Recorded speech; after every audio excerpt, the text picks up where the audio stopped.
ಓಂ ಶಾಂತಿ. ಇಂದಿನ ಪರಮಾತ್ಮನ ಮಹಾವಾಕ್ಯ ಮುರುಳಿ ದಿನಾಂಕ 6-9-2025. ಬಾಪ್ತಾದ ಮಧುಬನ. ಮಧುರ ಮಕ್ಕಳೇ, ಈಗ ನಿಮಗೆ ಎಲ್ಲರಿಗೂ ಸುಖಧಾಮಕ್ಕೆ ಹೋಗುವಂತಹ ಮಾರ್ಗದ ಬಗ್ಗೆ ಹೇಗೆ ತಿಳಿಸುವುದು ಅನ್ನುವ ಚಿಂತೆ ಇರಬೇಕು. ಇದು ಪುರುಷೋತ್ತಮರಾಗುವಂತಹ ಸಂಗಮ ಯುಗ ಆಗಿದೆ ಅನ್ನುವುದು ಎಲ್ಲರಿಗೂ ಗೊತ್ತಾಗಬೇಕು. ಇಂದಿನ ಪ್ರಶ್ನೆಯಾಗಿದೆ, ಮಕ್ಕಳಾದ ನೀವು ಪರಸ್ಪರ ಒಬ್ಬರು ಇನ್ನೊಬ್ಬರಿಗೆ ಯಾವ ಮಾತಿನ ಶುಭಾಶಯವನ್ನು ತಿಳಿಸುತ್ತೀರಾ ಮತ್ತು ಮನುಷ್ಯರು ಯಾವಾಗ ಶುಭಾಶಯವನ್ನು ತಿಳಿಸುತ್ತಾರೆ? ಉತ್ತರ: ಮನುಷ್ಯರು ಯಾವಾಗ ಯಾರಾದರೂ ಜನ್ಮವನ್ನು ಪಡೆದುಕೊಳ್ಳುತ್ತಾರೋ ಆಗ ಶುಭಾಶಯವನ್ನು ತಿಳಿಸುತ್ತಾರೆ, ಅಥವಾ ಯಾರಾದರೂ ವಿಜಯಿಯಾದಾಗ ಶುಭಾಶಯವನ್ನು ತಿಳಿಸುತ್ತಾರೆ, ಅಥವಾ ಯಾರಾದರೂ ಮದುವೆಯನ್ನು ಮಾಡಿಕೊಂಡಾಗ ಶುಭಾಶಯವನ್ನು ತಿಳಿಸುತ್ತಾರೆ, ಅಥವಾ ಯಾವುದಾದರೂ ದೊಡ್ಡ ವಿಶೇಷ ದಿನ ಬಂದಾಗ ಮನುಷ್ಯರು ಶುಭಾಶಯವನ್ನು ತಿಳಿಸುತ್ತಾರೆ. ಆದರೆ ಅದು ಸತ್ಯ ಶುಭಾಶಯ ಅಲ್ಲ. ಇಲ್ಲಿ ಈಗ ಮಕ್ಕಳಾದ ನೀವು ಪರಮಾತ್ಮ ತಂದೆಗೆ ಮಕ್ಕಳಾಗುವ ಕಾರಣ ಒಬ್ಬರು ಇನ್ನೊಬ್ಬರಿಗೆ ಶುಭಾಶಯವನ್ನು ತಿಳಿಸುತ್ತೀರಾ. ನೀವೀಗ ಎಲ್ಲರಿಗೂ ಹೇಳುತ್ತೀರಾ, ನಾವು ಎಷ್ಟೊಂದು ಭಾಗ್ಯಶಾಲಿಗಳಾಗಿದ್ದೇವೆ.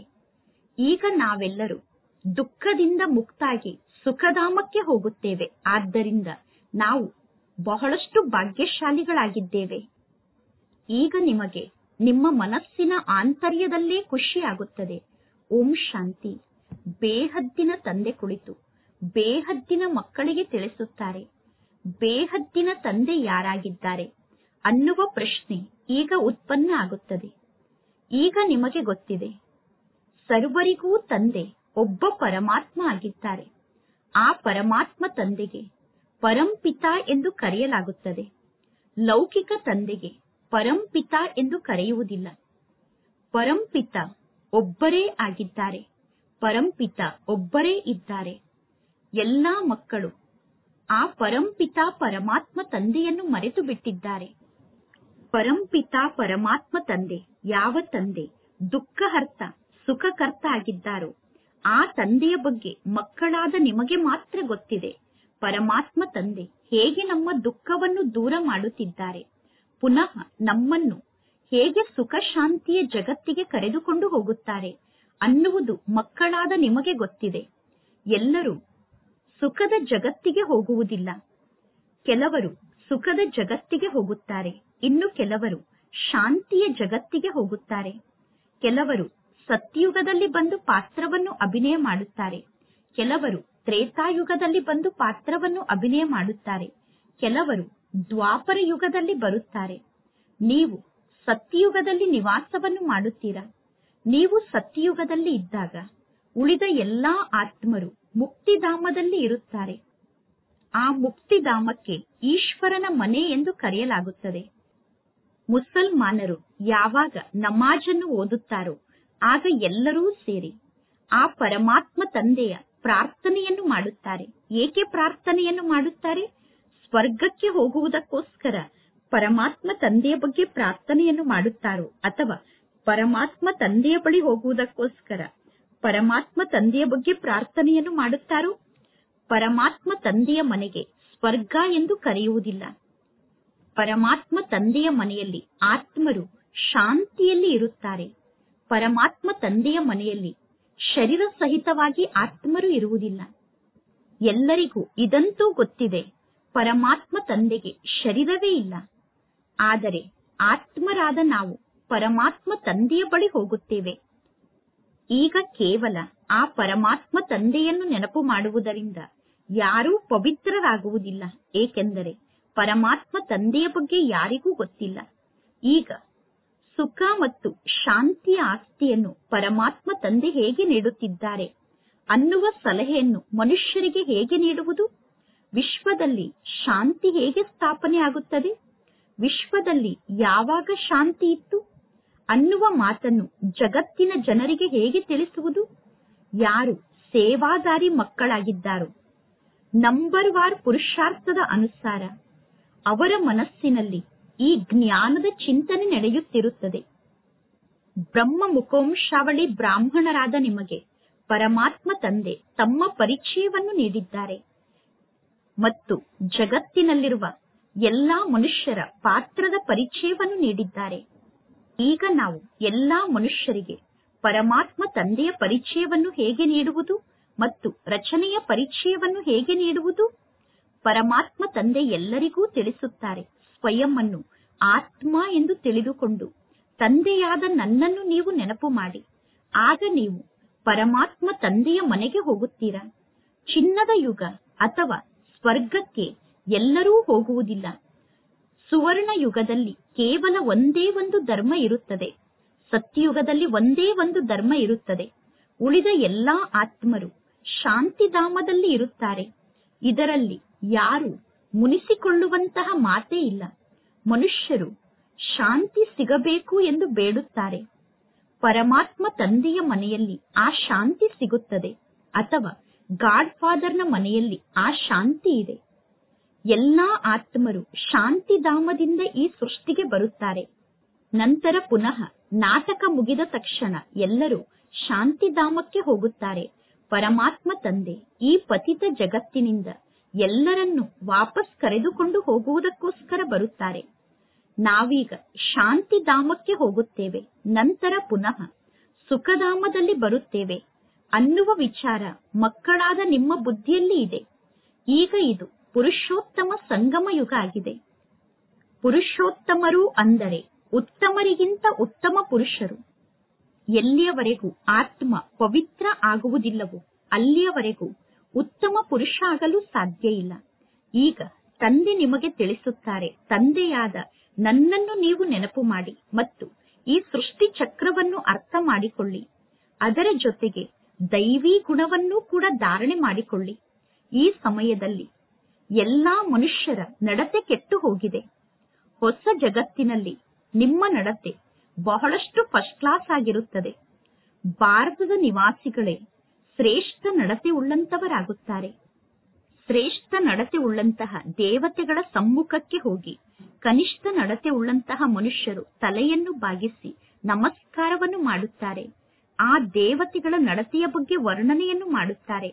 ಈಗ ಮಕ್ಕಳಾದ ನೀವು ಈ ಎಲ್ಲಾ ಮಾತಿನ ಬಗ್ಗೆ ಅರ್ಥ ಮಾಡಿಕೊಂಡಿದ್ದೀರಾ. ಅಂದ ಮೇಲೆ ಅನ್ಯರಿಗೆ ಈ ಮಾತಿನ ಬಗ್ಗೆ ಹೇಗೆ ತಿಳಿಸುವುದು? ಅನ್ಯರಿಗೆ ಜ್ಞಾನವನ್ನು ತಿಳಿಸುವುದಕ್ಕೋಸ್ಕರ ಸಹಜ ಯುಕ್ತಿಯನ್ನು ಹೇಗೆ ರಚನೆ ಮಾಡುವುದು? ಅನ್ಯರಿಗೆ ಜ್ಞಾನವನ್ನು ತಿಳಿಸುವುದಕ್ಕೋಸ್ಕರ ಯಾವ ಸಹಜ ಯುಕ್ತಿಯನ್ನು ರಚನೆ ಮಾಡಬೇಕು? ಈಗ ಇದು ಆತ್ಮರು ಮೂರನೇ ನೇತ್ರವನ್ನು ತೆರೆಯುವಂತಹ ಜ್ಞಾನ ಆಗಿದೆ. ಪರಮಾತ್ಮ ತಂದೆಯ ಆತ್ಮದಲ್ಲಿ ಈ ಜ್ಞಾನ ಇದೆ. ಮನುಷ್ಯರು ಹೇಳುತ್ತಾರೆ ನನ್ನಲ್ಲಿ ಜ್ಞಾನ ಇದೆ ಎಂದು. ಇದು ದೇಹಾಭಿಮಾನ ಆಗಿದೆ. ಈ ಜ್ಞಾನ ಮಾರ್ಗದಲ್ಲಿ ನಾವು ಆತ್ಮ ಅಭಿಮಾನಿಗಳಾಗಬೇಕು. ಸನ್ಯಾಸಿಗಳ ಬಳಿ ಶಾಸ್ತ್ರದ ಜ್ಞಾನ ಇದೆ. ಪರಮಾತ್ಮ ತಂದೆ ಬಂದು ಯಾವಾಗ ಜ್ಞಾನವನ್ನು ನೀಡಬೇಕು? ಯುಕ್ತಿಯಿಂದ ಈ ಎಲ್ಲಾ ಮಾತನ್ನೂ ತಿಳಿಸಬೇಕು. ಜಗತ್ತಿನ ಜನ ಕೃಷ್ಣ ಭಗವಂತ ಆಗಿದ್ದಾರೆ ಎಂದು ತಿಳಿದುಕೊಂಡಿದ್ದಾರೆ. ಭಗವಂತ ತಂದೆಯ ಬಗ್ಗೆ ಜಗತ್ತಿನ ಜನರಿಗೆ ಗೊತ್ತಿಲ್ಲ. ಋಷಿ ಮುನಿ ಮುಂತಾದವರು ಹೇಳುತ್ತಿದ್ದರು, ಭಗವಂತ ತಂದೆಯ ಬಗ್ಗೆ ನಮಗೆ ಗೊತ್ತಿಲ್ಲ ಎಂದು. ಜಗತ್ತಿನ ಜನ ತಿಳಿದುಕೊಂಡಿದ್ದಾರೆ, ಮನುಷ್ಯರು ಭಗವಂತ ಆಗಲು ಸಾಧ್ಯ ಇಲ್ಲ. ಎಲ್ಲರಿಗೂ ಗೊತ್ತಿದೆ, ಮನುಷ್ಯರು ಭಗವಂತ ಆಗಲು ಸಾಧ್ಯ ಇಲ್ಲ. ನಿರಾಕಾರ ಭಗವಂತ ತಂದೆ ರಚಯಿತ ಆಗಿದ್ದಾರೆ. ಆದರೆ ಪರಮಾತ್ಮ ತಂದೆ ಹೇಗೆ ರಚಯಿತ ಆಗಿದ್ದಾರೆ?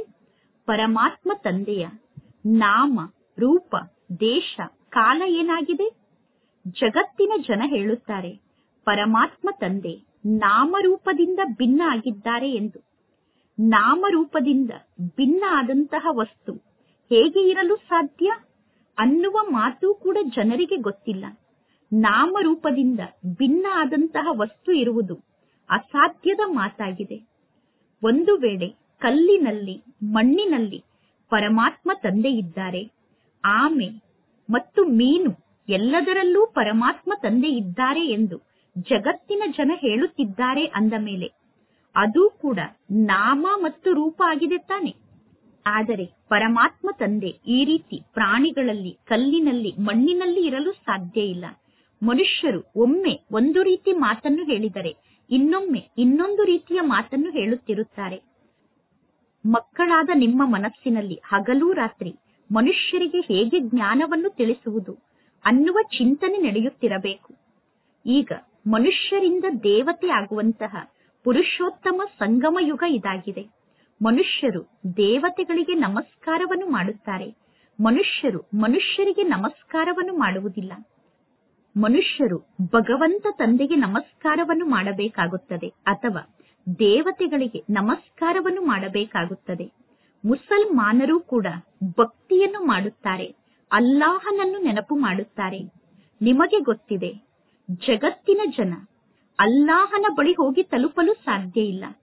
ಮುಖ್ಯ ಮಾತು ಅಂದರೆ ಅಲ್ಲಾಹನ ಬಳಿ ಹೇಗೆ ಹೋಗಿ ತಲುಪುವುದು? ಪುನಃ ಅಲ್ಲಾಹ ಹೇಗೆ ಹೊಸ ಸೃಷ್ಟಿಯನ್ನು ರಚನೆ ಮಾಡುತ್ತಾರೆ? ಈ ಎಲ್ಲಾ ಮಾತನ್ನು ಜನರಿಗೆ ಹೇಗೆ ತಿಳಿಸುವುದು? ಅದಕ್ಕೋಸ್ಕರ ಮಕ್ಕಳಾದ ನೀವು ಜ್ಞಾನದ ಬಗ್ಗೆ ವಿಚಾರ ಸಾಗರ ಮಂಥನವನ್ನು ಮಾಡಬೇಕು. ಪರಮಾತ್ಮ ತಂದೆ ಜ್ಞಾನದ ಬಗ್ಗೆ ವಿಚಾರ ಸಾಗರ ಮಂಥನವನ್ನು ಮಾಡುವುದಿಲ್ಲ. ಪರಮಾತ್ಮ ತಂದೆ ಮಕ್ಕಳಿಗೆ ಜ್ಞಾನದ ಬಗ್ಗೆ ವಿಚಾರ ಸಾಗರ ಮಂಥನವನ್ನು ಮಾಡುವಂತಹ ಯುಕ್ತಿಯನ್ನು ಕಲಿಸುತ್ತಾರೆ. ಈ ಸಮಯದಲ್ಲಿ ಎಲ್ಲರೂ ಕಬ್ಬಿಣದ ಯುಗದಲ್ಲಿ ತಮೋ ಪ್ರಧಾನರಾಗಿದ್ದಾರೆ. ಅಂದ ಮೇಲೆ ಅವಶ್ಯವಾಗಿ ಯಾವುದೋ ಒಂದು ಸಮಯದಲ್ಲಿ ಚಿನ್ನದ ಯುಗ ಇರುತ್ತದೆ. ಚಿನ್ನದ ಯುಗಕ್ಕೆ ಪವಿತ್ರ ಜಗತ್ತು ಎಂದು ಕರೆಯಲಾಗುತ್ತದೆ. ಪವಿತ್ರತೆ ಮತ್ತು ಅಪವಿತ್ರತೆ ಎಂದು ಕರೆಯಲಾಗುತ್ತದೆ. ಪ್ಯೂರಿಟಿ ಮತ್ತು ಇಂಪ್ಯೂರಿಟಿ ಎಂದು ಹೇಳಲಾಗುತ್ತದೆ. ಚಿನ್ನದಲ್ಲಿ ಕಲ್ಮಶವನ್ನು ಸೇರಿಸುತ್ತಾರೆ. ಆತ್ಮ ಮೊದಲು ಪವಿತ್ರ ಆಗಿತ್ತು, ಸತೋ ಪ್ರಧಾನ ಆಗಿತ್ತು. ನಂತರ ಆತ್ಮದಲ್ಲಿ ಕಲ್ಮಶ ಸೇರಿಕೊಳ್ಳುತ್ತದೆ. ಯಾವಾಗ ಆತ್ಮ ತಮೋ ಪ್ರಧಾನ ಆಗುತ್ತದೆಯೋ ಆಗ ತಂದೆ ಈ ಸೃಷ್ಟಿಗೆ ಬರಬೇಕಾಗುತ್ತದೆ. ಪರಮಾತ್ಮ ತಂದೆ ಬಂದು ನಮ್ಮನ್ನು ಸತೋ ಪ್ರಧಾನರನ್ನಾಗಿ ಮಾಡುತ್ತಾರೆ ಮತ್ತು ಸುಖಧಾಮವನ್ನು ನಿರ್ಮಾಣ ಮಾಡುತ್ತಾರೆ. ಸುಖಧಾಮದಲ್ಲಿ ಕೇವಲ ಭಾರತದ ನಿವಾಸಿಗಳು ಮಾತ್ರ ಇರುತ್ತಾರೆ. ಇನ್ನು ಉಳಿದ ಎಲ್ಲಾ ಆತ್ಮರು ಶಾಂತಿಧಾಮಕ್ಕೆ ಹೋಗುತ್ತಾರೆ. ಶಾಂತಿಧಾಮದಲ್ಲಿ ಎಲ್ಲರೂ ಪವಿತ್ರರಾಗಿ ಇರುತ್ತಾರೆ. ನಂತರ ಎಲ್ಲರೂ ನಿಧಾನವಾಗಿ ಈ ಸೃಷ್ಟಿಗೆ ಬಂದು ಅಪವಿತ್ರರಾಗುತ್ತಾ ಹೋಗುತ್ತಾರೆ. ಪ್ರತಿಯೊಬ್ಬ ಮನುಷ್ಯರು ಅವಶ್ಯವಾಗಿ ಸತೋ ರಜೋ ತಮೋ ಸ್ಥಿತಿಯಲ್ಲಿ ಬರುತ್ತಾರೆ. ಪ್ರತಿಯೊಬ್ಬ ಮನುಷ್ಯರ ಸ್ಥಿತಿ ಕೂಡ ಅವಶ್ಯವಾಗಿ ಸತೋ ರಜೋ ತಮೋ ಸ್ಥಿತಿ ಆಗುತ್ತದೆ. ಅಂದ ಮೇಲೆ ಎಲ್ಲರೂ ಅಲ್ಲಾಹನ ಮನೆಗೆ ಹೇಗೆ ಹೋಗಬಹುದು ಎಂದು ಅವರಿಗೆ ಹೇಗೆ ತಿಳಿಸಲು ಸಾಧ್ಯ? ದೇಹದ ಎಲ್ಲಾ ಸಂಬಂಧವನ್ನು ತ್ಯಾಗ ಮಾಡಿ ಸ್ವಯಂ ಅನ್ನು ಆತ್ಮ ಎಂದು ತಿಳಿದುಕೊಳ್ಳಿ. ಅಂದ ಮೇಲೆ ಇದೇ ಭಗವಾನ್ ವಾಚಾಗಿದೆ. ತಂದೆಯಾದ ನನ್ನನ್ನು ನೀವು ನೆನಪು ಮಾಡುವುದರಿಂದ ನಿಮ್ಮಲ್ಲಿ ಏನು ಪಂಚಭೂತ ಇದೆಯೋ ಆ ಪಂಚವಿಕಾರ ಅನ್ನುವ ಭೂತ ಸಮಾಪ್ತಿಯಾಗುತ್ತದೆ. ಮಕ್ಕಳಾದ ನಿಮಗೆ ಹಗಲು ರಾತ್ರಿ ಇದೇ ಚಿಂತೆ ಇರಬೇಕು. ಆತ್ಮನಾದ ನನ್ನಲ್ಲಿ ಏನು ಪಂಚವಿಕಾರ ಅನ್ನುವ ಭೂತ ಇದೆಯೋ ಅದನ್ನು ಹೇಗೆ ಸಮಾಪ್ತಿ ಮಾಡಿಕೊಳ್ಳುವುದು ಅನ್ನುವ ಚಿಂತೆ ನಿಮಗೆ ಹಗಲು ರಾತ್ರಿ ಇರಬೇಕು. ಪರಮಾತ್ಮ ತಂದೆಯ ಮನಸ್ಸಿನಲ್ಲೂ ಚಿಂತೆ ಉತ್ಪನ್ನ ಆಯಿತು. ಆದ್ದರಿಂದ ನಾನೀಗ ಹೋಗಿ ಎಲ್ಲರನ್ನೂ ಸುಖಿಗಳನ್ನಾಗಿ ಮಾಡಬೇಕು ಅನ್ನುವ ವಿಚಾರ ತಂದೆಗೆ ಬಂತು. ಜೊತೆಗೆ ಮಕ್ಕಳಾದ ನೀವು ಕೂಡ ಪರಮಾತ್ಮ ತಂದೆಗೆ ಸಹಯೋಗಿಗಳಾಗಬೇಕು. ತಂದೆ ಒಂಟಿಯಾಗಿ ಏನನ್ನು ಮಾಡಲು ಸಾಧ್ಯ? ಅಂದ ಮೇಲೆ ಈ ಜ್ಞಾನದ ಬಗ್ಗೆ ವಿಚಾರ ಸಾಗರ ಮಂಥನವನ್ನು ಮಾಡಿ. ಮನುಷ್ಯರು ತಕ್ಷಣ ಜ್ಞಾನವನ್ನು ಅರ್ಥ ಮಾಡಿಕೊಳ್ಳಬೇಕು.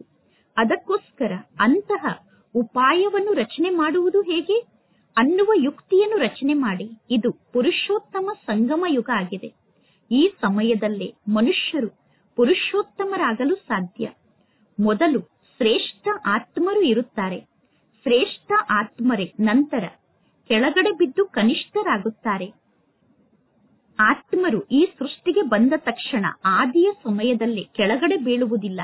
ಆತ್ಮರು ಸೃಷ್ಟಿಗೆ ಬಂದ ತಕ್ಷಣ ತಮೋ ಪ್ರಧಾನರಾಗುವುದಿಲ್ಲ. ಪ್ರತಿಯೊಂದು ವಸ್ತು ಮೊದಲು ಸತೋ ಪ್ರಧಾನ ಆಗಿರುತ್ತದೆ. ನಂತರ ಸತೋ ರಜೋ ತಮೋ ಸ್ಥಿತಿಯಲ್ಲಿ ಬರುತ್ತದೆ. ಈಗ ಮಕ್ಕಳಾದ ನೀವು ಎಷ್ಟೊಂದು ಪ್ರದರ್ಶನವನ್ನು ನಡೆಸುತ್ತೀರಾ. ಆದರೂ ಕೂಡ ಮನುಷ್ಯರು ಸ್ವಲ್ಪ ಕೂಡ ಜ್ಞಾನವನ್ನು ಅರ್ಥ ಮಾಡಿಕೊಳ್ಳುವುದಿಲ್ಲ. ಅಂದ ಮೇಲೆ ಮನುಷ್ಯರಿಗೆ ಜ್ಞಾನ ಅರ್ಥ ಆಗಬೇಕು. ಅದಕ್ಕೋಸ್ಕರ ಅಂತಹ ಯಾವ ಉಪಾಯವನ್ನು ರಚನೆ ಮಾಡಬೇಕು? ಭಿನ್ನ ಭಿನ್ನ ಉಪಾಯವನ್ನು ರಚನೆ ಮಾಡಬೇಕಾಗುತ್ತದೆ. ಭಿನ್ನ ಭಿನ್ನ ಉಪಾಯವನ್ನು ರಚನೆ ಮಾಡುವುದಕ್ಕೋಸ್ಕರ ಈಗ ಇಲ್ಲಿ ನಿಮಗೆ ಸಮಯ ಸಿಕ್ಕಿದೆ. ತಕ್ಷಣ ಯಾರು ಸಂಪೂರ್ಣ ಆಗಲು ಸಾಧ್ಯ ಇಲ್ಲ. ಚಂದ್ರ ಕೂಡ ನಿಧಾನ ನಿಧಾನವಾಗಿ ಕೊನೆಗೂ ಸಂಪೂರ್ಣ ಆಗುತ್ತಾರೆ. ನಾವು ಕೂಡ ತಮೋ ಪ್ರಧಾನರಾಗಿದ್ದೇವೆ. ಅಂದ ಮೇಲೆ ಪುನಃ ಸತೋ ಪ್ರಧಾನರಾಗಲು ಸಮಯ ಅಂತೂ ಬೇಕಾಗುತ್ತದೆ. ಅದು ಜಡ ಆಗಿದೆ. ಇಲ್ಲಿ ನೀವು ಚೈತನ್ಯ ಆಗಿದ್ದೀರಾ ಅನ್ನುವ ಮಾತನ್ನು ಜಗತ್ತಿನ ಜನರಿಗೆ ಹೇಗೆ ತಿಳಿಸುವುದು? ಮುಸಲ್ಮಾನರ ಗುರುಗಳು ಅಂದರೆ ಮುಸಲ್ಮಾನರ ಮೌಲ್ವಿಗಳಿಗೂ ಕೂಡ ನೀವು ಈ ನಮಾಜನ್ನು ಏಕೆ ಓದುತ್ತೀರಾ ಅನ್ನುವುದನ್ನು ತಿಳಿಸಬೇಕು. ನೀವು ಯಾರ ನೆನಪಿನಲ್ಲಿ ನಮಾಜನ್ನು ಓದುತ್ತೀರಾ ಎಂದು ಅವರಿಗೆ ತಿಳಿಸಬೇಕು. ಈ ಎಲ್ಲಾ ಜ್ಞಾನದ ಮಾತಿನ ಬಗ್ಗೆ ವಿಚಾರ ಸಾಗರ ಮಂಥನವನ್ನು ಮಾಡಬೇಕು. ದೊಡ್ಡ ವಿಶೇಷ ದಿನ ಬಂದಾಗ ರಾಷ್ಟ್ರಪತಿ ಮುಂತಾದವರು ಕೂಡ ಮಸ್ಜಿದ್ಗೆ ಹೋಗುತ್ತಾರೆ. ದೊಡ್ಡವರ ಜೊತೆಗೆ ಮಿಲನವನ್ನು ಮಾಡುತ್ತಾರೆ. ಎಲ್ಲಾ ಮಸ್ಜಿದ್ಗಳಿಗೂ ಪುನಃ ನಂತರ ಒಂದು ದೊಡ್ಡ ಮಸೀದಿ ಇರುತ್ತದೆ. ಎಲ್ಲರೂ ಅಲ್ಲಿಗೆ ಹೋಗುತ್ತಾರೆ ಮತ್ತು ಹಬ್ಬದ ದಿನದ ಕಾರಣ ಒಬ್ಬರು ಇನ್ನೊಬ್ಬರಿಗೆ ಹಬ್ಬದ ಶುಭಾಶಯವನ್ನು ತಿಳಿಸುತ್ತಾರೆ. ಈಗ ಎಲ್ಲರೂ ದುಃಖದಿಂದ ಮುಕ್ತಾಗಿ ಸುಖಧಾಮಕ್ಕೆ ಹೋಗಬೇಕು. ಸುಖಧಾಮಕ್ಕೆ ಹೋಗುವಂತಹ ಶುಭಾಶಯವನ್ನು ಇಲ್ಲಿ ನೀವು ಒಬ್ಬರು ಇನ್ನೊಬ್ಬರಿಗೆ ತಿಳಿಸುತ್ತೀರಾ? ಯಾವಾಗ ಎಲ್ಲರೂ ದುಃಖದಿಂದ ಮುಕ್ತಾಗಿ ಸುಖಧಾಮಕ್ಕೆ ಹೋಗುತ್ತಾರೋ ಆಗ ಶುಭಾಶಯವನ್ನು ತಿಳಿಸಬೇಕು. ನಾವೀಗ ಈ ಖುಷಿಯ ಸಮಾಚಾರವನ್ನು ನಿಮಗೆ ತಿಳಿಸುತ್ತೇವೆ ಎಂದು ನೀವು ಹೇಳುತ್ತೀರಾ? ಯಾರಾದರೂ ವಿಜಯಿಯಾದಾಗ ಎಲ್ಲರೂ ಅವರಿಗೆ ಶುಭಾಶಯವನ್ನು ತಿಳಿಸುತ್ತಾರೆ. ಯಾರದ್ದಾದರೂ ಮದುವೆ ಆದಾಗ ಮದುವೆಯನ್ನು ಮಾಡಿಕೊಳ್ಳುತ್ತಿರುವಂತವರಿಗೆ ಎಲ್ಲರೂ ಶುಭಾಶಯವನ್ನು ತಿಳಿಸುತ್ತಾರೆ. ಸದಾ ಸುಖಿಗಳಾಗಿ ಇರಿ ಎಂದು ಶುಭಾಶಯವನ್ನು ತಿಳಿಸುತ್ತಾರೆ. ಈಗ ಇಲ್ಲಿ ನಿಮಗೆ ಪರಮಾತ್ಮ ತಂದೆ ತಿಳಿಸಿದ್ದಾರೆ. ನಾವು ಒಬ್ಬರು ಇನ್ನೊಬ್ಬರಿಗೆ ಹೇಗೆ ಶುಭಾಶಯವನ್ನು ತಿಳಿಸುವುದು? ಈ ಸಮಯದಲ್ಲಿ ನಾವು ಬೇಹದ್ದಿನ ತಂದೆಯ ಮೂಲಕ ಮುಕ್ತಿ ಮತ್ತು ಜೀವನ್ ಮುಕ್ತಿಯ ಆಸ್ತಿಯನ್ನು ಪಡೆದುಕೊಳ್ಳುತ್ತಿದ್ದೇವೆ. ಅಂದ ಮೇಲೆ ನಿಮಗೆ ಈಗ ಇಲ್ಲಿ ಶುಭಾಶಯ ಸಿಗಲು ಸಾಧ್ಯ. ಪರಮಾತ್ಮ ತಂದೆ ತಿಳಿಸುತ್ತಾರೆ ನಿಮಗೆ ಶುಭಾಶಯಗಳು ಎಂದು. ನೀವು 21 ಜನ್ಮಕ್ಕೋಸ್ಕರ ಪದಂಪತಿ ಆಗುತ್ತಿದ್ದೀರಾ. ಅದಕ್ಕೋಸ್ಕರ ನಿಮಗೆ ಶುಭಾಶಯಗಳು ಎಂದು ತಂದೆ ತಿಳಿಸುತ್ತಾರೆ. ಈಗ ನಾವು ಎಲ್ಲರಿಗೂ ಶುಭಾಶಯವನ್ನು ತಿಳಿಸಬೇಕು. ಅದಕ್ಕೋಸ್ಕರ ಎಲ್ಲಾ ಮನುಷ್ಯರು ಹೇಗೆ ತಂದೆಯಿಂದ ಆಸ್ತಿಯನ್ನು ಪಡೆದುಕೊಳ್ಳುವುದು ಈಗ ನಿಮಗೆ ಗೊತ್ತಾಗಿದೆ. ಆದರೆ ನೀವು ಮನುಷ್ಯರಿಗೆ ಈಗಲೇ ಶುಭಾಶಯವನ್ನು ತಿಳಿಸಲು ಸಾಧ್ಯ ಇಲ್ಲ. ಏಕೆಂದರೆ ಜಗತ್ತಿನ ಜನರಿಗೆ ನಿಮ್ಮ ಬಗ್ಗೆ ಗೊತ್ತಿಲ್ಲ. ಯಾವಾಗ ಶುಭಾಶಯವನ್ನು ತಿಳಿಸಲು ಸಾಧ್ಯ ಅಂದರೆ ಯಾವಾಗ ಅವರು ಸ್ವಯಂ ಶುಭಾಶಯವನ್ನು ಪಡೆದುಕೊಳ್ಳಲು ಯೋಗ್ಯರಾಗುತ್ತಾರೋ ಆಗ ನೀವು ಅವರಿಗೆ ಶುಭಾಶಯವನ್ನು ತಿಳಿಸಲು ಸಾಧ್ಯ. ಈಗ ನೀವು ಗುಪ್ತ ರೂಪದಲ್ಲಿ ಇದ್ದೀರಾ. ನೀವೀಗ ಒಬ್ಬರು ಇನ್ನೊಬ್ಬರಿಗೆ ಶುಭಾಶಯವನ್ನು ತಿಳಿಸಬಹುದು. ಶುಭಾಶಯಗಳು ಏಕೆಂದರೆ ನೀವು ಬೇಹದ್ದಿನ ತಂದೆಗೆ ಮಕ್ಕಳಾಗಿದ್ದೀರಾ. ನೀವು ಬೇಹದ್ದಿನ ತಂದೆಗೆ ಮಕ್ಕಳಾಗಿರುವ ಕಾರಣ ನಿಮಗೆ ಶುಭಾಶಯಗಳು ಎಂದು ನೀವೀಗ ಹೇಳಬಹುದು. ನೀವೀಗ ಎಷ್ಟೊಂದು ಭಾಗ್ಯಶಾಲಿಗಳಾಗಿದ್ದೀರಾ. ಯಾರಿಗಾದರೂ ಲಾಟ್ರಿ ಹೊಡೆದಾಗ ಅವರನ್ನು ನೋಡಿ ಭಾಗ್ಯಶಾಲಿಗಳು ಎಂದು ಹೇಳಲಾಗುತ್ತದೆ. ಯಾರಿಗಾದರೂ ಲಾಟ್ರಿ ಹೊಡೆದಾಗ ಅವರಿಗೆ ಶುಭಾಶಯವನ್ನು ತಿಳಿಸುತ್ತಾರೆ. ಯಾರದ್ದಾದರೂ ಮನೆಯಲ್ಲಿ ಮಗು ಜನ್ಮವನ್ನು ಪಡೆದುಕೊಂಡಾಗ ಅವರಿಗೆ ಶುಭಾಶಯವನ್ನು ತಿಳಿಸುತ್ತಾರೆ. ಮಕ್ಕಳು ಪಾಸ್ ಆದರೂ ಕೂಡ ಶುಭಾಶಯವನ್ನು ಹೇಳುತ್ತಾರೆ. ಇಲ್ಲಿ ನಿಮಗೆ ಆಂತರ್ಯದಲ್ಲಿ ನಿಮ್ಮ ಮನಸ್ಸಿನಲ್ಲಿ ಖುಷಿಯ ಅನುಭವ ಆಗುತ್ತದೆ. ಏಕೆಂದರೆ ಪರಮಾತ್ಮ ತಂದೆ ನಮಗೆ ಸಿಕ್ಕಿದ್ದಾರೆ. ಅಂದ ಮೇಲೆ ಈಗ ನೀವು ಸ್ವಯಂಗೆ ಶುಭಾಶಯವನ್ನು ಹೇಳಿಕೊಳ್ಳುತ್ತೀರಾ. ಪರಮಾತ್ಮ ತಂದೆ ನಮಗೆ ಸಿಕ್ಕಿದ್ದಾರೆ. ಆ ತಂದೆಯ ಮೂಲಕ ನಾವು ಆಸ್ತಿಯನ್ನು ಪಡೆದುಕೊಳ್ಳುತ್ತಿದ್ದೇವೆ ಎಂದು ಆಂತರ್ಯದಲ್ಲೇ ನಿಮಗೆ ನೀವೇ ಶುಭಾಶಯವನ್ನು ಹೇಳಿಕೊಳ್ಳುತ್ತೀರಾ. ಪರಮಾತ್ಮ ತಂದೆ ತಿಳಿಸುತ್ತಾರೆ ಆತ್ಮರಾದ ನೀವು ಈಗ ದುರ್ಗತಿಯನ್ನು ಪ್ರಾಪ್ತಿ ಮಾಡಿಕೊಂಡಿದ್ದೀರಾ. ಅಂದ ಮೇಲೆ ಈಗ ಅದೇ ಆತ್ಮರೇ ಸದ್ಗತಿಯನ್ನು ಪ್ರಾಪ್ತಿ ಮಾಡಿಕೊಳ್ಳಬೇಕು. ಈಗ ಇಲ್ಲಿ ಎಲ್ಲರಿಗೂ ಒಂದೇ ಪ್ರಕಾರದ ಶುಭಾಶಯ ಸಿಗುತ್ತದೆ. ಅಂತ್ಯದಲ್ಲಿ ಎಲ್ಲರಿಗೂ ಗೊತ್ತಾಗುತ್ತದೆ ಯಾರು ಸರ್ವಶ್ರೇಷ್ಠರಾಗುತ್ತಾರೋ. ಸರ್ವಶ್ರೇಷ್ಠ ಆತ್ಮರಿಗೆ ಕನಿಷ್ಠ ಆದಂತಹ ಆತ್ಮರು ಶುಭಾಶಯವನ್ನು ತಿಳಿಸುತ್ತಾರೆ. ನೀವು ಸೂರ್ಯವಂಶಿ ಕುಲದಲ್ಲಿ ಮಹಾರಾಜ ಮಹಾರಾಣಿ ಆಗುತ್ತೀರಾ. ಅಂದ ಮೇಲೆ ಕನಿಷ್ಠ ಕುಲದವರು ಶ್ರೇಷ್ಠ ಕುಲದವರಿಗೆ ಶುಭಾಶಯವನ್ನು ತಿಳಿಸುತ್ತಾರೆ. ಯಾರು ವಿಜಯ ಮಾಲೆಯ ಮಣಿ ಆಗುತ್ತಾರೋ ಅವರಿಗೆ ಎಲ್ಲರೂ ಶುಭಾಶಯವನ್ನು ತಿಳಿಸುತ್ತಾರೆ. ಯಾರು ಪಾಸ್ ಆಗುತ್ತಾರೋ ಅವರಿಗೂ ಕೂಡ ಎಲ್ಲರೂ ಶುಭಾಶಯವನ್ನು ತಿಳಿಸುತ್ತಾರೆ. ಮತ್ತು ಯಾರು ಪಾಸ್ ಆಗುತ್ತಾರೋ ಅವರ ಪೂಜೆ ಕೂಡ ನಡೆಯುತ್ತದೆ. ಆತ್ಮಕ್ಕೆ ಶುಭಾಶಯವನ್ನು ತಿಳಿಸಲಾಗುತ್ತದೆ. ಏಕೆಂದರೆ ಆತ್ಮವೇ ಶ್ರೇಷ್ಠ ಪದವಿಯನ್ನು ಪಡೆದುಕೊಳ್ಳುತ್ತದೆ. ನಂತರ ಭಕ್ತಿ ಮಾರ್ಗದಲ್ಲಿ ಆತ್ಮದ ಪೂಜೆ ನಡೆಯುತ್ತದೆ. ನಾವು ಏಕೆ ಪೂಜೆಯನ್ನು ಮಾಡುತ್ತಿದ್ದೇವೆ ಅನ್ನುವುದು ಕೂಡ ಮನುಷ್ಯರಿಗೆ ಗೊತ್ತಿಲ್ಲ. ಅಂದ ಮೇಲೆ ಮಕ್ಕಳಿಗೆ ಅನ್ಯರಿಗೆ ಹೇಗೆ ಜ್ಞಾನವನ್ನು ತಿಳಿಸುವುದು ಅನ್ನುವ ಚಿಂತೆ ಇರುತ್ತದೆ. ನಾವೀಗ ಪವಿತ್ರರಾಗಿದ್ದೇವೆ ಅಂದ ಮೇಲೆ ಅನ್ಯರನ್ನು ಹೇಗೆ ಪವಿತ್ರರನ್ನಾಗಿ ಮಾಡುವುದು? ಈ ಜಗತ್ತಂತೂ ಬಹಳ ದೊಡ್ಡ ಜಗತ್ತಾಗಿದೆ.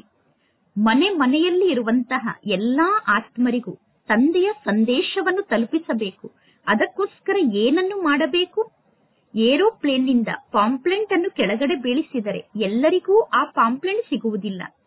ಒಬ್ಬೊಬ್ಬರ ಕೈಯಲ್ಲೂ ಸಂದೇಶ ಇರಬೇಕು. ಒಬ್ಬೊಬ್ಬರ ಕೈಗೂ ಸಂದೇಶ ಹೋಗಿ ತಲುಪಬೇಕು. ಏಕೆಂದರೆ ನಾವು ಪರಮಾತ್ಮ ತಂದೆಯ ಬಳಿ ಹೋಗುವುದು ಹೇಗೆ ಅನ್ನುವುದು ಜಗತ್ತಿನ ಜನರಿಗೆ ಪಾಪ ಸ್ವಲ್ಪ ಕೂಡ ಗೊತ್ತಿಲ್ಲ. ಜಗತ್ತಿನ ಜನ ಹೇಳುತ್ತಾರೆ ಎಲ್ಲಾ ಮಾರ್ಗಗಳು ಪರಮಾತ್ಮ ತಂದೆಯ ಜೊತೆಗೆ ಮಿಲನವನ್ನು ಮಾಡುವಂತಹ ಮಾರ್ಗ ಆಗಿದೆ ಎಂದು. ಆದರೆ ಪರಮಾತ್ಮ ತಂದೆ ತಿಳಿಸುತ್ತಾರೆ, ಈ ಭಕ್ತಿ, ದಾನ, ಪುಣ್ಯ ಮುಂತಾದದ್ದನ್ನು ನೀವು ಅನೇಕ ಜನ್ಮದಿಂದ ಮಾಡುತ್ತಾ ಬಂದಿದ್ದೀರಾ. ಆದರೆ ನಿಮಗೆ ಎಲ್ಲಿ ಮಾರ್ಗ ಗೊತ್ತಾಗಿದೆ? ಜಗತ್ತಿನ ಜನ ಹೇಳುತ್ತಾರೆ ಭಕ್ತಿಯನ್ನು ಮಾಡುವುದು ಅನಾದಿಯಿಂದ ನಡೆಯುತ್ತಿದೆ ಎಂದು. ಆದರೆ ಅನಾದಿ ಅಂದರೆ ಯಾವಾಗ ಭಕ್ತಿ ಪ್ರಾರಂಭ ಆಯಿತು? ಅನಾದಿ ಅನ್ನುವ ಶಬ್ದದ ಅರ್ಥವನ್ನು ಯಾರೂ ತಿಳಿದುಕೊಂಡಿಲ್ಲ. ನಿಮ್ಮಲ್ಲೂ ಕೂಡ ನಂಬರ್ ವಾರ್ ಪುರುಷಾರ್ಥದ ಅನುಸಾರ ಈ ಎಲ್ಲಾ ಜ್ಞಾನದ ಮಾತನ್ನು ಅರ್ಥ ಮಾಡಿಕೊಂಡಿದ್ದೀರಾ. ಜ್ಞಾನದ ಪದವಿ 21 ಜನ್ಮದವರೆಗೂ ಇರುತ್ತದೆ. 21 ಜನ್ಮದವರೆಗೂ ಸತ್ಯುಗ ಮತ್ತು ತ್ರೇತಾಯುಗದಲ್ಲಿ ಸುಖ ಇರುತ್ತದೆ. ನಂತರ ದುಃಖ ಇದೆ. ಮಕ್ಕಳಿಗೆ ತಂದೆ ಲೆಕ್ಕವನ್ನು ತಿಳಿಸಿದ್ದಾರೆ. ಯಾರು ಬಹಳಷ್ಟು ಭಕ್ತಿಯನ್ನು ಮಾಡಿದ್ದಾರೆ ಅನ್ನುವ ಲೆಕ್ಕದ ಬಗ್ಗೆ ತಂದೆ ಮಕ್ಕಳಿಗೆ ತಿಳಿಸಿದ್ದಾರೆ. ಇದೆಲ್ಲ ವಿಸ್ತಾರವಾದ ಜ್ಞಾನದ ಮಾತಾಗಿದೆ. ಇಷ್ಟೆಲ್ಲಾ ಜ್ಞಾನದ ಮಾತನ್ನು ಒಬ್ಬೊಬ್ಬರಿಗೂ ಕುಳಿತು ತಂದೆ ತಿಳಿಸಲು ಸಾಧ್ಯ ಇಲ್ಲ. ಪತ್ರಿಕೆಯಲ್ಲಿ ಈ ಜ್ಞಾನದ ಪಾಯಿಂಟ್ ಅನ್ನು ಪ್ರಿಂಟ್ ಮಾಡಿಸಬೇಕು. ಅದಕ್ಕೋಸ್ಕರ ಏನನ್ನು ಮಾಡುವುದು? ಸಮಯ ಅಂತೂ ಬೇಕಾಗುತ್ತದೆ ತಾನೆ. ಇಷ್ಟೆಲ್ಲಾ ಜನರಿಗೆ ಬೇಗ ಸಂದೇಶ ಸಿಗಲು ಸಾಧ್ಯ ಇಲ್ಲ. ಎಲ್ಲರೂ ಪುರುಷಾರ್ಥದಲ್ಲಿ ತೊಡಗಿದರೆ ಪುನಃ ಈ ಸೃಷ್ಟಿ ಸ್ವರ್ಗ ಆಗಿಬಿಡುತ್ತದೆ. ಎಲ್ಲರೂ ಈಗಲೇ ಪುರುಷಾರ್ಥವನ್ನು ಮಾಡಲು ಪ್ರಾರಂಭ ಮಾಡಿದರೆ ನಂತರ ಎಲ್ಲರೂ ಸ್ವರ್ಗದಲ್ಲಿ ಬರಬೇಕಾಗುತ್ತದೆ. ಎಲ್ಲರೂ ಸ್ವರ್ಗದಲ್ಲಿ ಬರಲು ಸಾಧ್ಯ ಇಲ್ಲ. ಈಗ ನೀವು ಸ್ವರ್ಗಕ್ಕೆ ಹೋಗುವುದಕ್ಕೋಸ್ಕರ ಪುರುಷಾರ್ಥವನ್ನು ಮಾಡುತ್ತೀರಾ. ಯಾರು ನಮ್ಮ ಧರ್ಮದ ಆತ್ಮರಾಗಿದ್ದಾರೋ ಅವರು ಹೇಗೆ ನಮ್ಮ ಧರ್ಮಕ್ಕೆ ಬರುವುದು? ಅವರಿಗೆ ಈ ಜ್ಞಾನ ಹೇಗೆ ಗೊತ್ತಾಗುವುದು? ಯಾರ್ಯಾರು ಟ್ರಾನ್ಸ್ಫರ್ ಆಗಿದ್ದಾರೆ ಎಂದು ಅವರಿಗೆ ಹೇಗೆ ಗೊತ್ತಾಗುವುದು? ಹಿಂದೂ ಧರ್ಮದ ಆತ್ಮರು ನಿಜವಾಗಿಯೂ ದೇವಿ ದೇವತಾ ಧರ್ಮದ ಆತ್ಮರೇ ಆಗಿದ್ದಾರೆ ಅನ್ನುವುದು ಯಾರಿಗೂ ಗೊತ್ತಿಲ್ಲ. ಪಕ್ಕಾ ಹಿಂದೂಗಳು ಯಾರಾಗಿದ್ದಾರೋ ಅವರು ತಮ್ಮನ್ನು ತಾವು ಆದಿ ಸನಾತನ ದೇವಿ ದೇವತಾ ಧರ್ಮದ ಆತ್ಮರು ಎಂದು ಒಪ್ಪಿಕೊಳ್ಳುತ್ತಾರೆ. ಈ ಸಮಯದಲ್ಲಿ ಎಲ್ಲರೂ ಪತಿತರಾಗಿದ್ದಾರೆ. ಪತಿತ ಪಾವನ ತಂದೆ ಬನ್ನಿ ಎಂದು ತಂದೆಯನ್ನು ಕರೆಯುತ್ತಾರೆ. ನೀವು ಬಂದು ನಮ್ಮನ್ನು ಪಾವನ ಮಾಡಿ ಪಾವನ ಜಗತ್ತಿಗೆ ಕರೆದುಕೊಂಡು ಹೋಗಿ ಎಂದು ನಿರಾಕಾರ ತಂದೆಯನ್ನು ನೆನಪು ಮಾಡುತ್ತಾರೆ. ಪರಮಾತ್ಮ ತಂದೆಯ ಮೂಲಕ ಇಷ್ಟು ದೊಡ್ಡ ರಾಜ್ಯವನ್ನು ಹೇಗೆ ಪಡೆದುಕೊಂಡರು? ಅನ್ಯರ ರಾಜ್ಯದ ಮೇಲೆ ವಿಜಯವನ್ನು ಪಡೆದುಕೊಂಡು ರಾಜರಾಗಲು ಈ ಸಮಯದಲ್ಲಿ ಭಾರತದಲ್ಲಿ ರಾಜರ ರಾಜ್ಯ ಅಂತೂ ಇಲ್ಲ. ಸತ್ಯಯುಗದಲ್ಲಿ ಯುದ್ಧದ ಮೂಲಕ ರಾಜ್ಯವನ್ನು ಪಡೆದುಕೊಳ್ಳುವುದಿಲ್ಲ. ಮನುಷ್ಯರು ಹೇಗೆ ದೇವತೆಗಳಾಗುತ್ತಾರೆ, ಮನುಷ್ಯರನ್ನು ಹೇಗೆ ದೇವತೆಯನ್ನಾಗಿ ಮಾಡಲಾಗುತ್ತದೆ ಅನ್ನುವುದು ಯಾರಿಗೂ ಗೊತ್ತಿಲ್ಲ. ಪರಮಾತ್ಮ ತಂದೆಯ ಬಗ್ಗೆ ಈಗ ನಿಮಗೆ ಗೊತ್ತಾಗಿದೆ. ಅನ್ಯರಿಗೂ ಕೂಡ ಮುಕ್ತಿ ಮತ್ತು ಜೀವನ್ ಮುಕ್ತಿಯನ್ನು ಹೇಗೆ ಪಡೆದುಕೊಳ್ಳುವುದು ಅನ್ನುವುದನ್ನು ಹೇಗೆ ತಿಳಿಸುವುದು? ಪುರುಷಾರ್ಥವನ್ನು ಮಾಡಿಸುವಂತವರೂ ಕೂಡ ಬೇಕು ತಾನೆ. ನೀವು ಪುರುಷಾರ್ಥವನ್ನು ಮಾಡಿಸಿದಾಗ ಅವರು ಸ್ವಯಂವನ್ನು ಆತ್ಮ ಎಂದು ತಿಳಿದುಕೊಂಡು ಪರಮಾತ್ಮ ತಂದೆಯನ್ನು ನೆನಪು ಮಾಡಲು ಸಾಧ್ಯ. ನೀವು ತಿಳಿಸಬೇಕು, ಹಬ್ಬದ ಶುಭಾಶಯ ಎಂದು ನೀವು ಯಾರಿಗೆ ಹೇಳುತ್ತಿದ್ದೀರಾ? ಈಗ ನೀವು ಪರಮಾತ್ಮ ತಂದೆಯ ಬಳಿ ಹೋಗುತ್ತೀರಾ ಅನ್ನುವ ಪಕ್ಕಾ ನಿಶ್ಚಯ ನಿಮಗೆ ಇದೆಯೇನು? ನಾನೀಗ ಪರಮಾತ್ಮ ತಂದೆಯ ಬಳಿ ಹೋಗುತ್ತಿದ್ದೇನೆ ಅನ್ನುವ ಖುಷಿ ನಿಮಗೆ ಇರುತ್ತದೆಯೇನು? ಈ ಹಬ್ಬವನ್ನು ಅನೇಕ ವರ್ಷದಿಂದ ನೀವು ಆಚರಿಸುತ್ತಾ ಬಂದಿದ್ದೀರಾ. ಎಂದಾದರೂ ನಾವು ಪರಮಾತ್ಮ ತಂದೆಯ ಬಳಿ ಹೋಗುತ್ತೇವೋ ಅಥವಾ ಇಲ್ಲವೋ ಅನ್ನುವ ಪ್ರಶ್ನೆಯನ್ನು ಕೇಳಿದಾಗ ಅವರು ಗೊಂದಲಕ್ಕೊಳಗಾಗುತ್ತಾರೆ. ಅವಶ್ಯವಾಗಿ ನಾವು ಯಾವ ಜ್ಞಾನದ ಶಿಕ್ಷಣವನ್ನು ಕಲಿಯುತ್ತಿದ್ದೇವೋ ಆ ಶಿಕ್ಷಣವನ್ನು ಏಕೆ ಕಲಿಯುತ್ತಿದ್ದೇವೆ? ಸರ್ವಶ್ರೇಷ್ಠ ಒಬ್ಬ ಪರಮಾತ್ಮ ತಂದೆಯಾಗಿದ್ದಾರೆ ಅಂದ ಮೇಲೆ ನೀವು ಅವರಿಗೆ ತಿಳಿಸಬೇಕು, ಪರಮಾತ್ಮ ತಂದೆಗೆ ಮಕ್ಕಳಾದ ನೀವು ಆತ್ಮರಾಗಿದ್ದೀರಾ. ಆತ್ಮ ಪರಮಾತ್ಮ ತಂದೆಯ ಬಳಿ ಹೋಗಬೇಕು ಎಂದು ಬಯಸುತ್ತದೆ. ಆತ್ಮ ಮೊದಲು ಪವಿತ್ರ ಆಗಿತ್ತು, ಈಗ ಆತ್ಮ ಪತಿತ ಆಗಿದೆ. ಈಗ ಈ ಜಗತ್ತಿಗೆ ಸ್ವರ್ಗ ಎಂದು ಕರೆಯಲು ಸಾಧ್ಯ ಇಲ್ಲ. ಎಲ್ಲಾ ಆತ್ಮರು ಪತಿತರಾಗಿದ್ದಾರೆ ಅಂದ ಮೇಲೆ ಹೇಗೆ ಎಲ್ಲರೂ ಪಾವನರಾಗಿ ಪರಮಾತ್ಮ ತಂದೆಯ ಮನೆಗೆ ಹೋಗಲು ಸಾಧ್ಯ? ಸತ್ಯಯುಗದಲ್ಲಿ ವಿಕಾರಿ ಆತ್ಮರು ಇರುವುದಿಲ್ಲ ಅಂದ ಮೇಲೆ ಈಗ ನಾವು ನಿರ್ವಿಕಾರಿಗಳಾಗಬೇಕು. ಆತ್ಮ ತಕ್ಷಣ ಸತೋ ಪ್ರಧಾನ ಆಗುವುದಿಲ್ಲ. ಈ ಎಲ್ಲಾ ಜ್ಞಾನದ ಮಾತಿನ ಬಗ್ಗೆ ವಿಚಾರ ಸಾಗರ ಮಂಥನವನ್ನು ಮಾಡಲಾಗುತ್ತದೆ. ತಂದೆಯ ಮನಸ್ಸಿನಲ್ಲೂ ಕೂಡ ವಿಚಾರ ಸಾಗರ ಮಂಥನ ನಡೆಯುತ್ತದೆ. ಆದ್ದರಿಂದ ತಂದೆ ಜ್ಞಾನವನ್ನು ತಿಳಿಸುತ್ತಿರುತ್ತಾರೆ. ಯುಕ್ತಿಯನ್ನು ರಚನೆ ಮಾಡಬೇಕು. ಅನ್ಯರಿಗೆ ಹೇಗೆ ಜ್ಞಾನವನ್ನು ತಿಳಿಸುವುದು ಅನ್ನುವ ಯುಕ್ತಿಯನ್ನು ನೀವೀಗ ರಚನೆ ಮಾಡಬೇಕು. ಒಳ್ಳೆಯದು. ಮಧುರಾತಿ ಮಧುರ ಅಗಲಿ ಹೋಗಿ ಮರಳಿ ಸಿಕ್ಕಿರುವ ಮಕ್ಕಳ ಪ್ರತಿ ಮಾತ್ಪಿತಾ ಬಾಪ್ತಾದರವರ ನೆನಪು, ಪ್ರೀತಿ ಹಾಗೂ ಸುಪ್ರಭಾತ. ಆತ್ಮಿಕ ಮಕ್ಕಳಿಗೆ ಆತ್ಮಿಕ ತಂದೆಯ ನಮಸ್ತೆ. ಆತ್ಮಿಕ ತಂದೆಗೆ ಆತ್ಮಿಕ ಮಕ್ಕಳ ನೆನಪು, ಪ್ರೀತಿ ಹಾಗೂ ನಮಸ್ತೆ ನಮಸ್ತೆ ನಮಸ್ತೆ. ಧಾರಣೆಗೋಸ್ಕರ ಮುಖ್ಯ ಸಾರ. ಫಸ್ಟ್ ಪಾಯಿಂಟ್, ಹೇಗೆ ಪರಮಾತ್ಮ ತಂದೆಗೆ ನಾನೀಗ ಹೋಗಿ ಮಕ್ಕಳನ್ನು ದುಃಖದಿಂದ ದೂರ ಮಾಡಿ ಮಕ್ಕಳನ್ನು ಸುಖಿಗಳನ್ನಾಗಿ ಮಾಡಬೇಕು ಅನ್ನುವ ವಿಚಾರ ಬಂತು, ಅದೇ ರೀತಿ ತಂದೆಯ ಈ ಕಾರ್ಯದಲ್ಲಿ ತಂದೆಗೆ ಸಹಯೋಗಿಗಳಾಗಬೇಕು. ಮನೆ ಮನೆಗೂ ಹೋಗಿ ತಂದೆಯ ಸಂದೇಶವನ್ನು ತಲುಪಿಸುವಂತಹ ಯುಕ್ತಿಯನ್ನು ರಚಿಸಬೇಕು. ಸೆಕೆಂಡ್ ಪಾಯಿಂಟ್, ಸರ್ವರ ಮೂಲಕ ಶುಭಾಶಯವನ್ನು ಪ್ರಾಪ್ತಿ ಮಾಡಿಕೊಳ್ಳುವುದಕ್ಕೋಸ್ಕರ ವಿಜಯ ಮಾಲೆಯ ಮಣಿಯಾಗುವಂತಹ ಪುರುಷಾರ್ಥವನ್ನು ಮಾಡಬೇಕು. ಪೂಜ್ಯರಾಗಬೇಕು. ಇಂದಿನ ವರದಾನ ಆಗಿದೆ. ಮಾಡುವವರು ಮತ್ತು ಮಾಡಿಸುವವರು ಅನ್ನುವ ಮಾತಿನ ಸ್ಮೃತಿಯ ಮೂಲಕ ಬೆಳಕಿನ ಕಿರೀಟಧಾರಿಗಳಾಗಿ ನಾನು ನಿಮಿತ್ತ ಆದಂತಹ ಕರ್ಮಯೋಗಿ ಆಗಿದ್ದೇನೆ. ನಾನು ಮಾಡುವಂತಹ ಆತ್ಮ ಆಗಿದ್ದೇನೆ. ಪರಮಾತ್ಮ ತಂದೆ ಮಾಡಿಸುವಂತವರಾಗಿದ್ದಾರೆ. ಒಂದು ವೇಳೆ ಸದಾ ಇದೇ ಸ್ಮೃತಿ ಇದ್ದರೆ ಸದಾ ಬೆಳಕಿನ ಕಿರೀಟಧಾರಿಗಳಾಗಿರುತ್ತೀರಾ ಅಥವಾ ನಿಶ್ಚಿಂತ ಚಕ್ರವರ್ತಿಗಳಾಗಿ ಬಿಡುತ್ತೀರಾ? ಕೇವಲ ಒಬ್ಬ ಪರಮಾತ್ಮ ತಂದೆ ಮಾತ್ರ ನನ್ನವರು. ನಾನು ಮತ್ತು ಪರಮಾತ್ಮ ತಂದೆ ಇಬ್ಬರೇ ಇದ್ದೇವೆ. ನಮ್ಮ ಮಧ್ಯದಲ್ಲಿ ಮೂರನೆಯವರು ಯಾರೂ ಇಲ್ಲ ಅನ್ನುವ ಅನುಭವ ಸಹಜವಾಗಿ ನಿಶ್ಚಿಂತ ಚಕ್ರವರ್ತಿಯನ್ನಾಗಿ ಮಾಡುತ್ತದೆ. ಅಂದ ಮೇಲೆ ಯಾರು ಈ ರೀತಿ ರಾಜರಾಗುತ್ತಾರೋ ಅವರೇ ಮಾಯಾಜೀತರು, ಕರ್ಮೇಂದ್ರಿಯಾಜೀತರು ಮತ್ತು ಪ್ರಕೃತಿ ಜೀತರಾಗಿ ಬಿಡುತ್ತಾರೆ. ಒಂದು ವೇಳೆ ಯಾವುದೋ ಮಾತಿನ ತಪ್ಪಿನ ಕಾರಣ ಅಥವಾ ಯಾವುದೋ ವ್ಯರ್ಥ ಭಾವನೆಯ ಕಾರಣ ನೀವು ನಿಮ್ಮ ಮೇಲೆ ಹೊರೆಯನ್ನು ಹೊತ್ತುಕೊಂಡರೆ ಬೆಳಕಿನ ಕಿರೀಟದ ಬದಲು ಚಿಂತೆಯ ಅನೇಕ ಪ್ರಕಾರದ ಬುಟ್ಟಿ ನಿಮ್ಮ ತಲೆಯ ಮೇಲೆ ಬಂದು ಬಿಡುತ್ತದೆ. ಅನೇಕ ಪ್ರಕಾರದ ಚಿಂತೆಯ ಬುಟ್ಟಿಯನ್ನು ತಲೆಯ ಮೇಲೆ ನೀವು ಹೊತ್ತುಕೊಳ್ಳುತ್ತೀರಾ.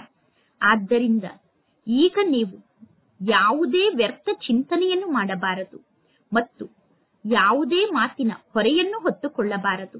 ಇಂದಿನ ಶ್ಲೋಗನ್ ಆಗಿದೆ, ಸರ್ವ ಬಂಧನದಿಂದ ಮುಕ್ತ ಆಗುವುದಕ್ಕೋಸ್ಕರ ದೇಹದ ಸಂಬಂಧದಿಂದ ನಷ್ಟ ಮೋಹಿಗಳಾಗಿ ಸರ್ವ ಬಂಧನದಿಂದ ಮುಕ್ತ ಆಗಲು ದೇಹದ ಸರ್ವ ಸಂಬಂಧದಿಂದ ನಷ್ಟ ಮೋಹಿಗಳಾಗಿ ಇಂದಿನ ಅವ್ಯಕ್ತ ಸೂಚನೆಯಾಗಿದೆ.